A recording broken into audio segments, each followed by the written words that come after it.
sister's a therapist and I tell jokes.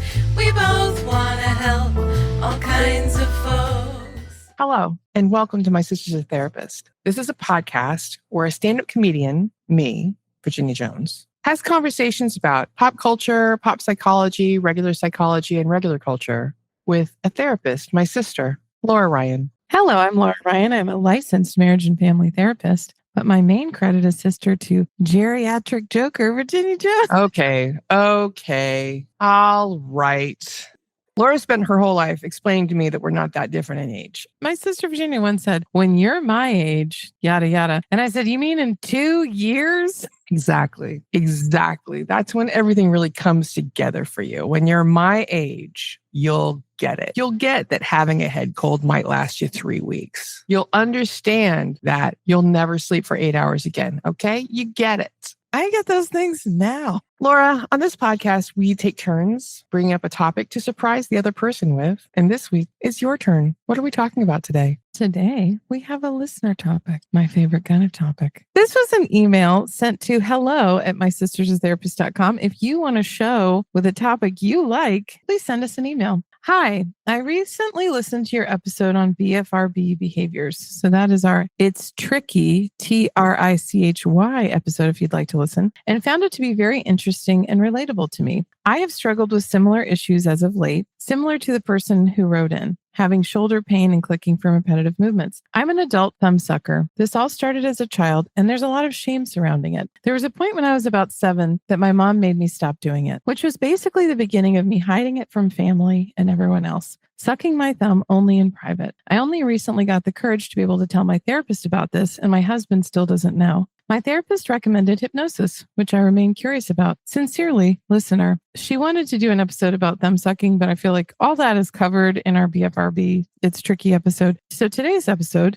is Secrets Make You Sick.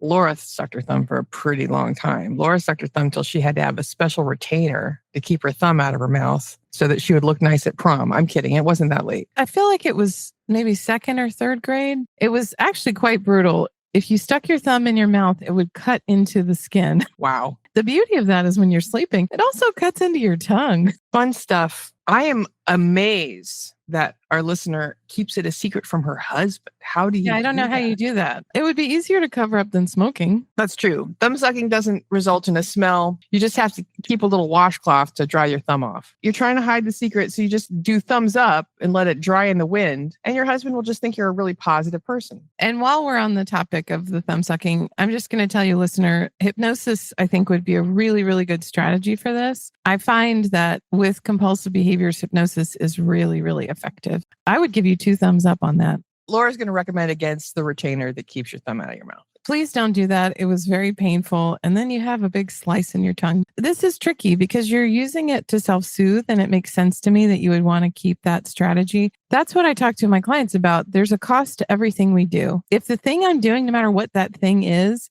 makes me feel weird and it makes me feel like I have to keep a secret, then it's probably not something I should be doing. Everybody has strategies to help them cope. Every compulsive behavior has the same core, which is I want to feel better. Whether you're compulsively eating, sleeping with a hairdryer on.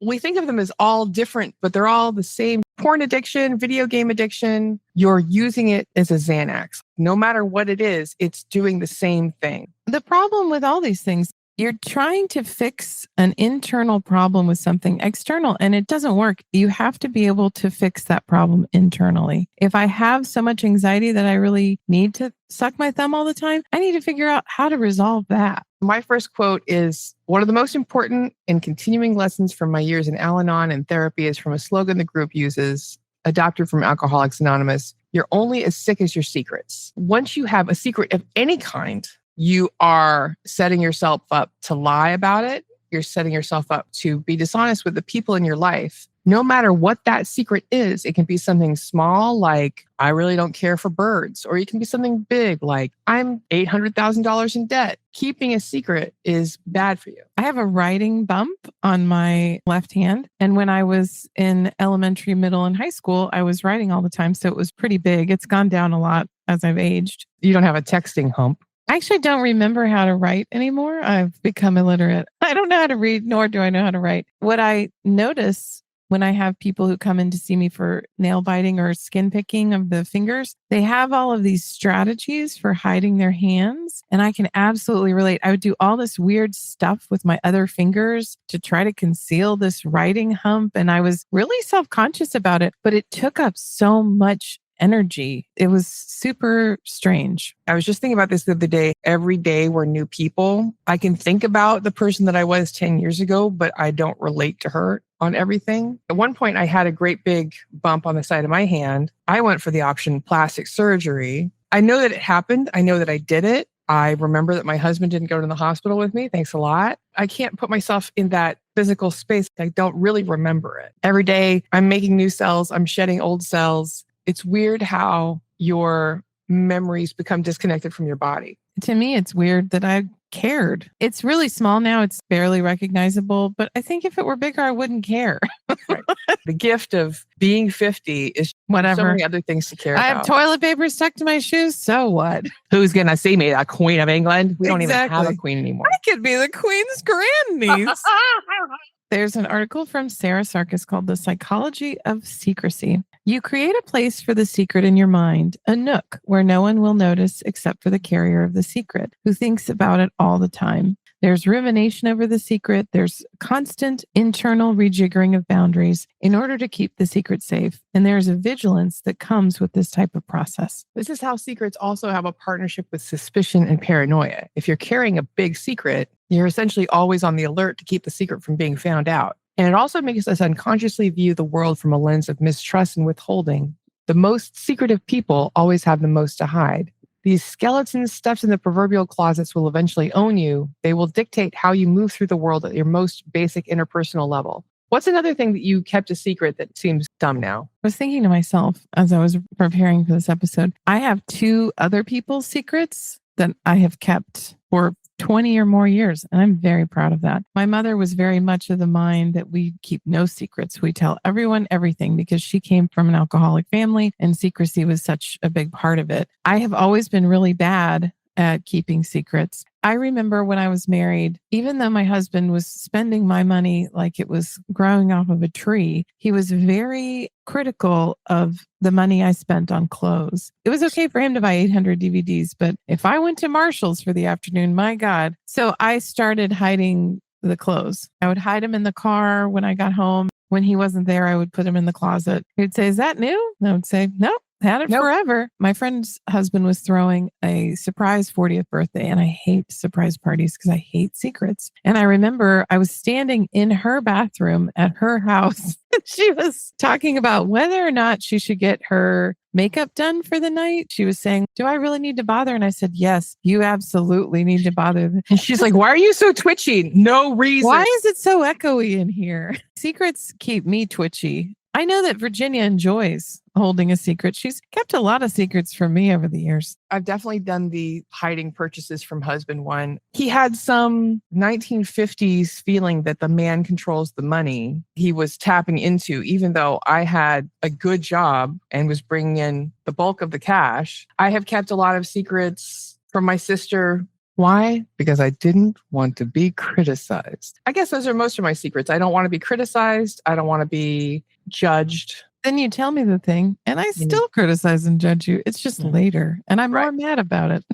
As a person who has a relationship with a very secretive person, I feel like it's going to come out eventually, and you're going to just have to start lying to me all the time. For the article, Why Do Some People Hide Everything? The Science of Secrecy by Sienna Garrison. Recent research suggests that we all keep an average of 13 secrets at any one time, and that's likely an underestimate. A lot of those secrets are about things we're not so proud of, like a lie we've told, something we messed up at work, or a prejudice we have. What are your 13 secrets? 13. I've had a lot of work secrets, especially when I was early in my career. I would make a mistake and then do anything to cover it up, pull strings so that other people wouldn't find out about my mistake. I just felt like it wasn't acceptable to make mistakes because of my family of origin. I've been in this business a long time. I've made mistakes. Everyone around me has made mistakes, whether they're genuine errors, bad guesses, or errors in judgment. I don't want to look like a tryhard, but I am a tryhard. I'm trying really hard. I'm a tryhard and I love it. I remember when I went into management, when I was managing staff, that was really hard for me because you have to keep a lot of secrets. You can't tell people who you're going to lay off tomorrow. You can't tell people that we're making cuts here and there. You're protecting them. And I've carried that into parenthood. I noticed recently, of course, my son is always eavesdropping on me, but I said something around him about a situation that happened in the past. And he said, "What do you mean?" "Oh yeah, I never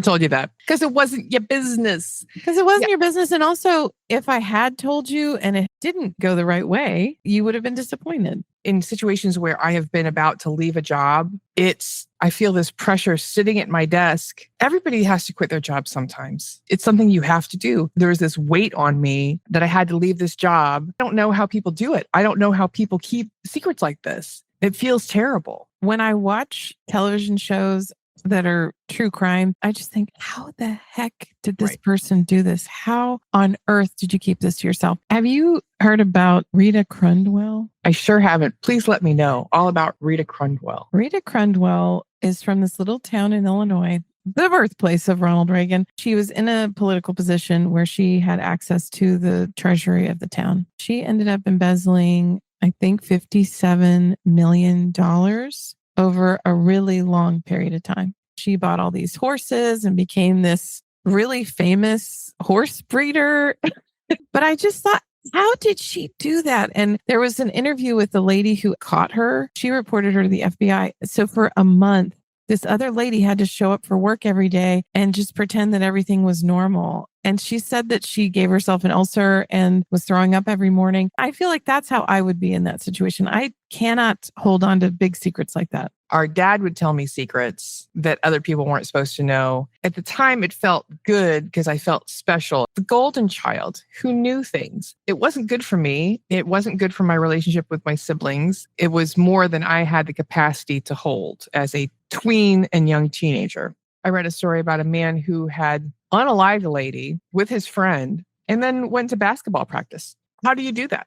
People who have traits of Machiavellianism, narcissism, and psychopathy, also called the dark triad, as well as people who have clinically diagnosed personality disorders, may be more secretive than most, and they may keep secrets for different reasons than the rest of us. For people who score high in narcissism, for example, keeping secrets is a form of currency, a way to control and manipulate others. And people who score high in psychopathy may keep secrets because they lack empathy and don't see the harm in doing so. If you're just a normal person, you can't really manage things like this. The more that you're a part of this dark triad, it's easier. It's a different way of thinking about your relationship to the world and your responsibility. I don't understand how this woman, Rita, and I think it was going 15 years that she was just ripping off everybody around her. And the woman who was interviewed was showing the covers of these different meetings that Rita was leading. And they were all pictures of a person sinking, a person on a float and saying, "We really need to tighten up. We're losing money." They weren't fixing roads anymore because Rita had stolen all the money for her horses, but she was trying to pretend there was just something wrong with the city. They just didn't have enough money. The thing about embezzlement, this is just something that I've thought. I think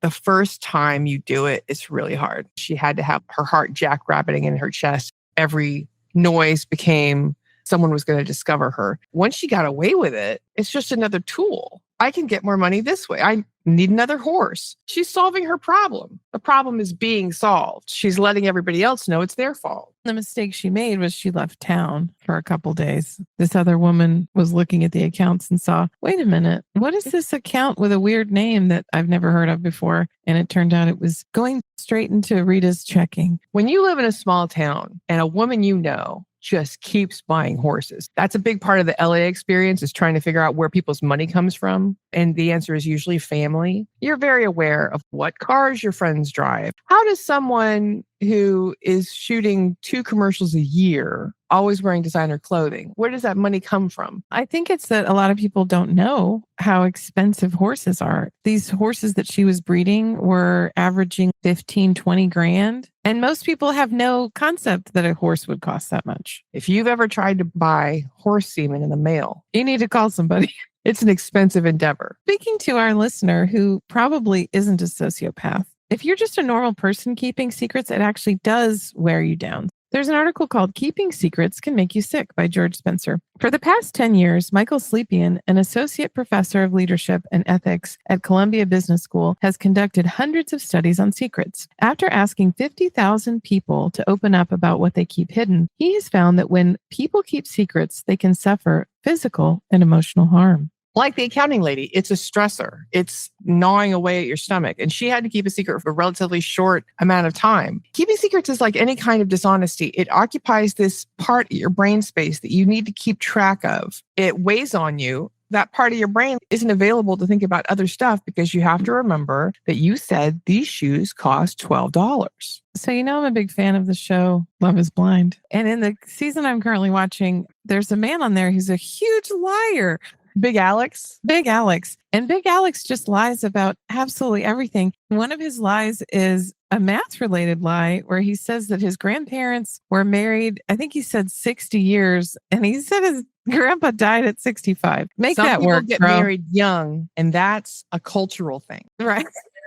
His fiance is asking him for the timeline of his life because there's so many weird spots. He's jumping around from this place to that place. And you realize as you're listening, everything this man is saying is not true. Literally all of this is fabricated and he's juggling it very, very poorly. I think he's just someone who doesn't like himself and who feels like everything needs to be zhuzhed up a little bit. Everything needs to be slightly embellished. I think he lives outside and he's trying to pretend that he's really wealthy. There are people in our lives who've been accused of embellishment. You mean like you? Like me, my mother. It's dishonesty light. Instead of saying, I make $80,000 a year, it's saying, I make $85,000 a year. But when it's everything, you get caught. When you're pretending that you have a job waiting for you as a soccer coach for college level students and you didn't even graduate from college yourself. People who keep more secrets report that their health is worse, they get less pleasure out of life, and their relationships are weaker than people who have fewer skeletons in their closets. Like shadows, our secrets can follow us wherever we go. Part of the problem is that we are traveling with them alone. Ooh, that's deep.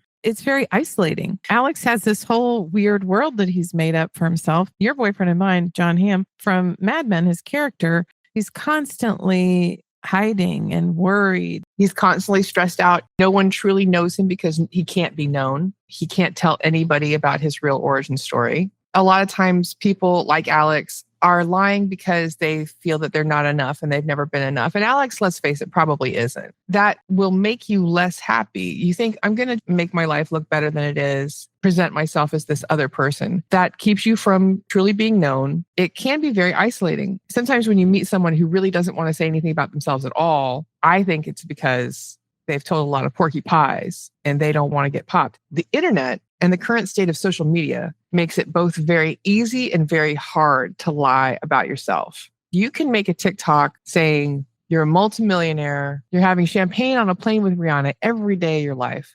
But the second somebody from your real life sees it, that secret's over. That's the fun of Love is Blind. One of Alex's former coworkers. She's talking about how he's not doing day trading. He's not a coach. He worked at a customer service center and he made $15 an hour. When we live in a society and under a government where honesty is so out the window, it's overrated. Everything has some kind of spin on it. The thing that I'm really struggling with was the State of the Union where he said, we lifted 2.5 million people off of food stamps. You're just making those people hungrier. You're implying that you have improved their lives to the point that they don't need food stamps. Here's what we did. We got a cherry picker. We put all these people in it and we threw them onto the streets. They were lifted in the air by being thrown. That's a big cherry picker for 2.5 million people. It really is. That's a lot. I have a friend who I won't name. He came to me in the early 2000s and said, Virginia, what does it mean when someone's tagged me on Facebook? It means they were with you somewhere and they're tagging you to let everybody know you were there together or so everyone can see so-and-so is with so-and-so. Well, how can I keep them from doing it? Well, you can say no to the tags, but you really can't keep anybody from doing it. His problem was that he was a stand-up comedian who dated many different women all over the country. And that jig was up. It's hard to be a hooker these days. That lifestyle ended immediately. Social media has really put the kibosh on a lot of social lying. Before Meghan Markle was the Duchess of Sussex, she was on a little show called Suits. The main character is a guy who went to Harvard but got kicked out because he was dealing drugs. He spends the next 50 seasons. You just never think about how many things can unravel. You were there in 99. Well, do you know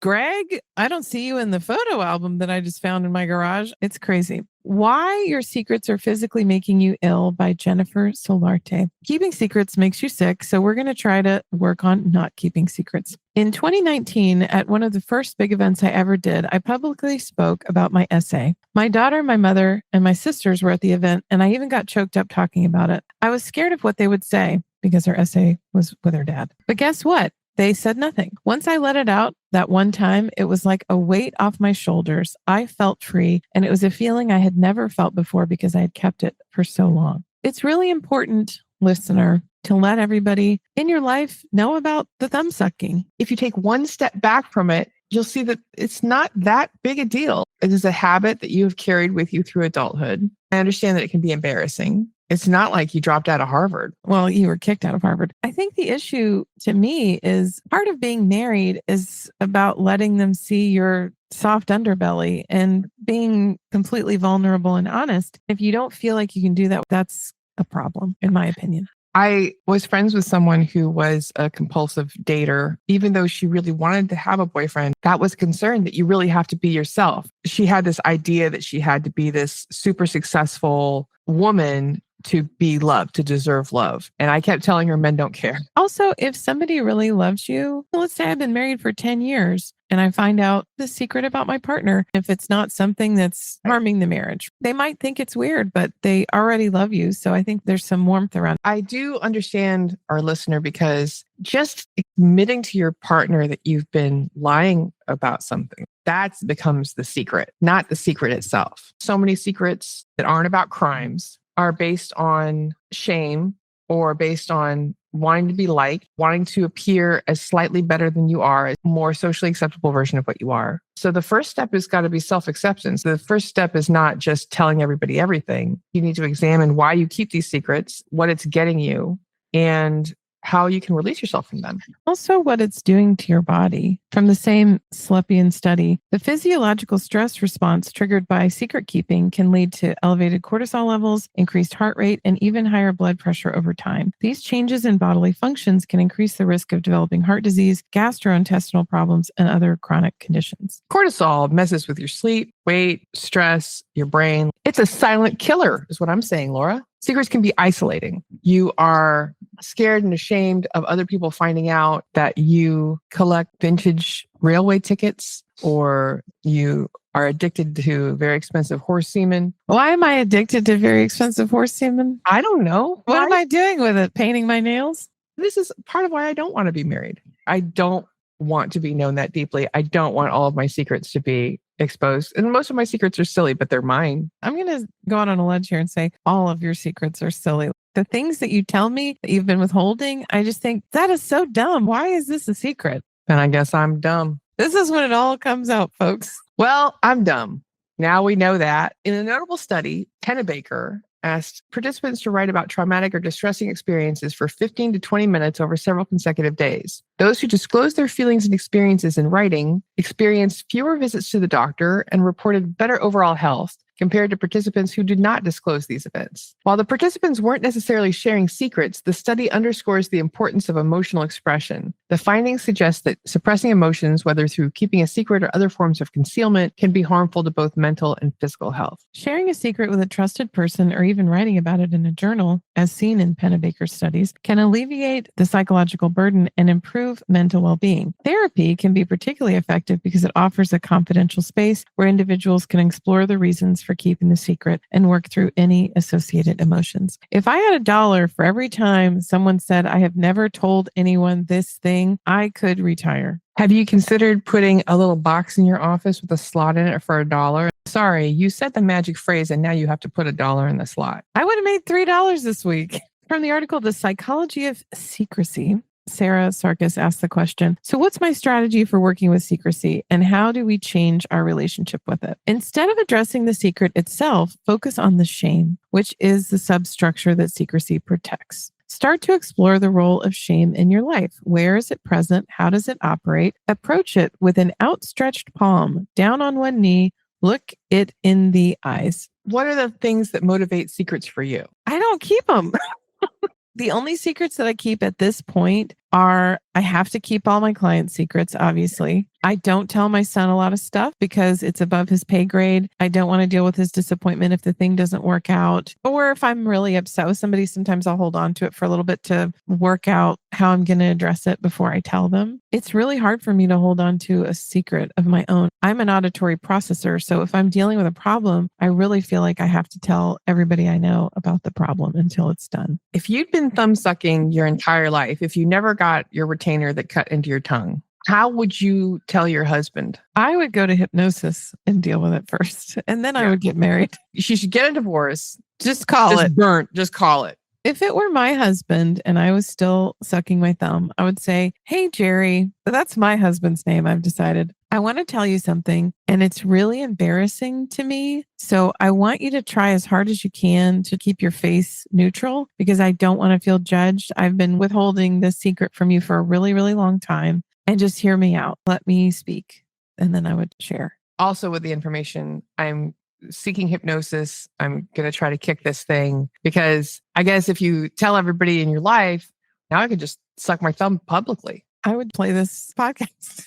Let's see what Jerry thinks. Yeah. Did you hear that email? That was written by me. I wrote that because of my thumb sucking. Resist the urge to judge the secrecy or make this a moral shortcoming. Morality rarely works as a long-term solution to the aspects of our life that are governed by shame. Have a conversation with the person you're worried will judge you. They may be more accepting than you think. Think about how your secret would affect the person you're keeping it from. How would you feel if you were in their shoes? What would you want them to do? Weigh the risks of someone finding out your secret. Is a little short-term relief worth the potential fallout? For things that were done long ago. I have a secret child. I've never told you. Oh my God. And if you had a secret child, I would be so upset because then that means I've lost all of this time in a relationship with this child. Whereas if you just told me when it happened, I could help you. Yeah, you do have to weigh it. If you've done prison time, I don't know. There's got to be a line, Laura, where telling the secret is not worth the relief. If this person cannot handle the fact that I've been to prison to have a relationship with me, then we probably don't need to be in a relationship. If I know that you cannot tolerate the fact that I suck my thumb and that's enough to destroy our marriage, then we shouldn't be together because we don't have a lot of foundation there. That's hard. Those are hard pills to take. I always think about serial killers.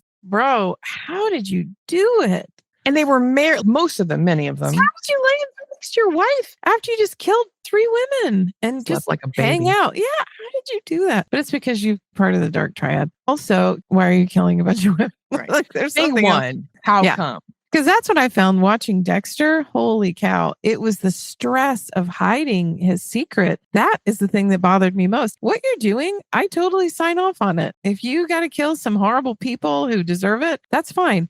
But the day-to-day, always trying to cover his tracks, it was a lot. I like it on films and television where the whole thing is given away by a single drop of blood that was found behind the toilet. No, it isn't. In a recent Dexter episode, there was a single drop of blood on the ceiling. Spoiler alert. If you haven't watched the Dexter and his son stuff, his son killed somebody and chopped them up in the kitchen of a hotel where he worked. It was a crime of passion. He did plan it pretty well. There were no droplets anywhere in the hotel room, but there was just this one drop on the ceiling. Guess what? Dexter went through that kitchen and he found the drop before anybody else could. That's fatherhood. That's the beauty of having a serial killer for a dad. Back to the article, start with baby steps. Bridger suggests writing down 5 to 10 ways you'd like to be recognized as a person who tells the truth. From there, identify an instance in which you'd normally lie and replace that with an honest response. Tackle these instances one at a time and slowly work on building resilience. Talk to a therapist. That's what everybody says.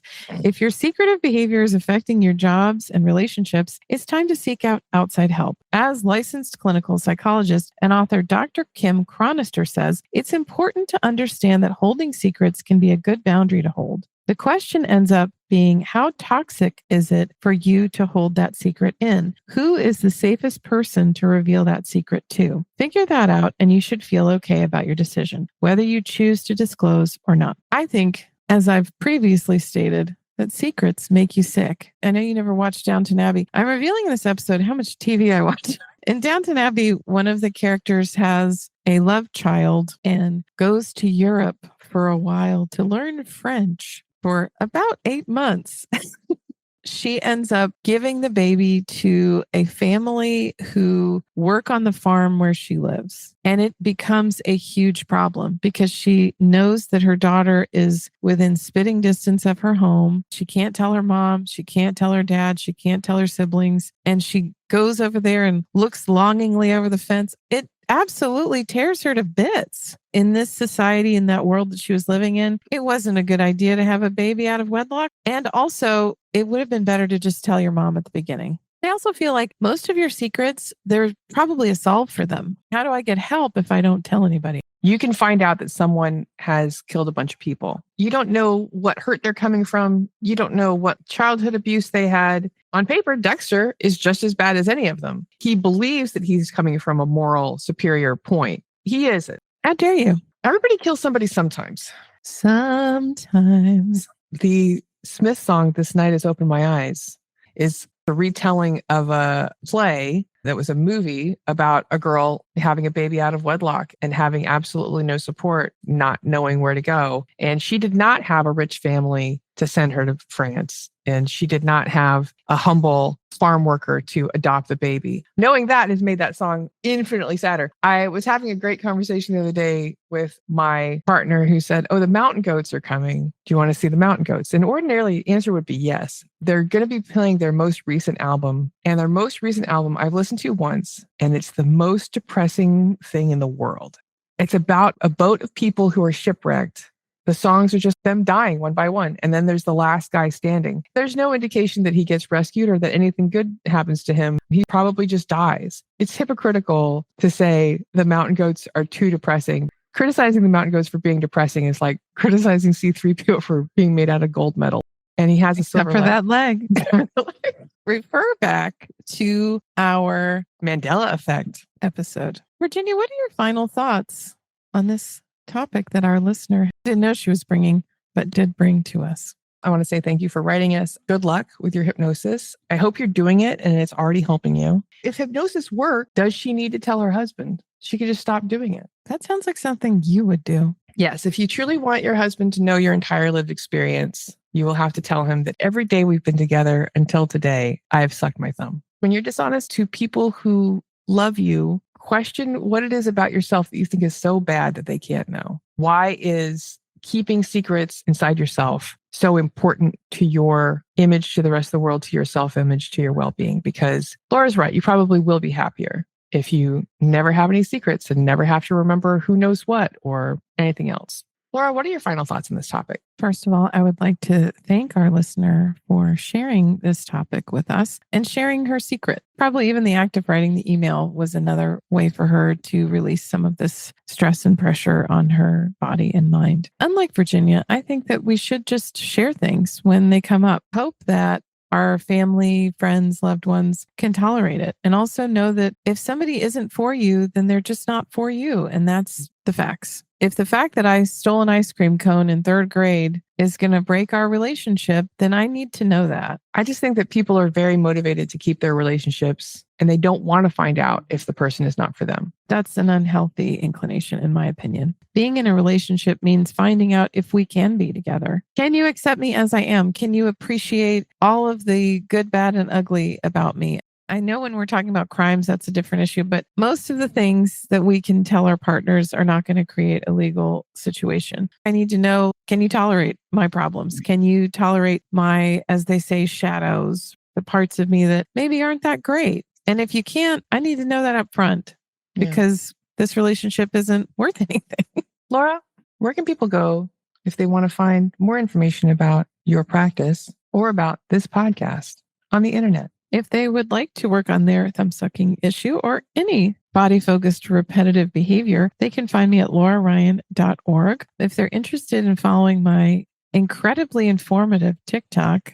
They can find me at I am Laura Ryan. P.S. I am 2 followers from 1,500, which is a big deal for me. I remember when you were scrabbling underside of 500 and complaining about it every week. And look at me now. If you're interested in the show, you can find our Instagram account at My Sisters and Therapist Instagram. You can also go to our website, mysistersandtherapist.com. Virginia, if people don't want to lie anymore about their interest in comedy and they want to go to a show, how would they do that? You can find out my show schedule at www.badinia.com. I've recently been declared the funniest person in McMinnville one evening, not showing off. If you would like to write us with a question, like our listener did, you can write us at hello@mysistersandtherapist.com. Or if you'd like to employ us, have us shill Liquid Death, Imperfect Foods, Costco products, Oura Ring, Sunday Riley, or GSauce. You can write us at hireus@mysistersandtherapist.com. Also, if you know anybody in the world, if you've ever met anyone, if you've ever had a conversation or an interaction with another human being, I hope that it was punctuated by you recommending our podcast to them. Please subscribe to our podcast if you have not already done so. Please consider writing us a review. If you're thinking of writing us a 5-star review, please do it. If you're thinking of writing us a 3-star or below, do something else. Laura, now is the part of the podcast where you sometimes read a review or email that someone has sent us. Do you have something this week? I have an email from one of our super fans, Susan. Dear My Sisters of Therapist podcast, Virginia, I feel like I've been present to watch you bloom into an incredible woman and comic without even knowing the whole backstory until I listened to your show. You and your sister, Laura, the therapist, are quite amazing, and I love your podcast. Sincerely, Susan. Thank you so much, Susan. Thank you, Susan. I knew who this was by in the first sentence, and I appreciate you listening, and I love you so much. Susan, I love you too, even though we have not yet met. With Susan's inspirational words, we'd like to remember the inspirational words of our spiritual founder, Billy Ray Valentine Capricorn. As he said, "We can make it, baby." Me and you. Bye.